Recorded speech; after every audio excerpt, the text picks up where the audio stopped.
Telangana BJP అధ్యక్ష ఎన్నిక ఏకగ్రీవం కానుందా? ఆ దిశగా హైకమాండ్ సమాలోచనలు చేస్తుందా?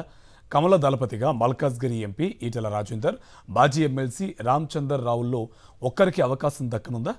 అందరి సమ్మత్తో ఇవాళ ఒక అభ్యర్థి నామినేషన్ దాఖలు చేయనున్నారా అంటే అవుననే సమాధానం బలంగా వినిపిస్తుంది. భారతీయ జనతా పార్టీ రాష్ట్ర అధ్యక్ష ఎన్నికకు నోటిఫికేషన్ విడుదలైంది.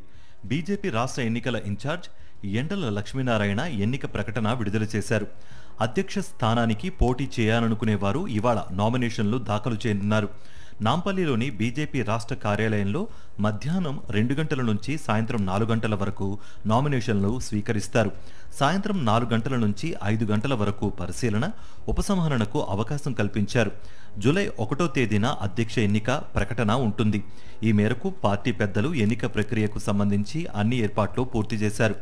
అధ్యక్ష ఎన్నిక ప్రక్రియలో 119 మంది రాష్ట్ర కౌన్సిల్ సభ్యులు, 38 జిల్లా శాఖల అధ్యక్షులు, 17 మంది జాతీయ కౌన్సిల్ సభ్యులు పాల్గొంటారు.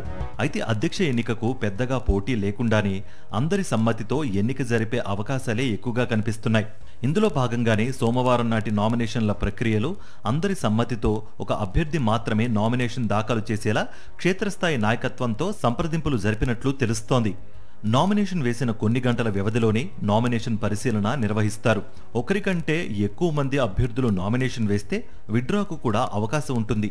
ఆ ప్రక్రియ అంతా నామమాత్రమేనని అంటున్నారు పార్టీ నేతలు. రాష్ట్ర అధ్యక్ష పదవి కోసం ఇప్పటికే పలువురు ఢిల్లీ పెద్దలను కలిసి అవకాశం కల్పించాలంటూ ఎవరికి వారు ప్రయత్నాలు చేశారు.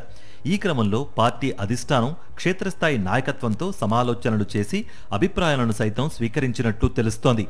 బీజేపీ రాష్ట్ర అధ్యక్ష పోటీలో మల్కాజ్గిరి ఎంపీ ఈటెల రాజేందర్, మాజీ ఎమ్మెల్సీ రామచంద్రరావు పేరు బలంగా వినిపిస్తున్నాయి. ఈసారి అధ్యక్ష స్థానాన్ని బీసీకే ఇస్తారనే ప్రచారం పార్టీ వర్గాల్లో జోరుగా వినిపిస్తోంది. ఈ క్రమంలో ఈటెల బీసీ సామాజిక వర్గానికి చెందిన నేత కావడంతో ఆయనకు అవకాశం ఎక్కువగా ఉంటుందనే ప్రచారం ఉంది.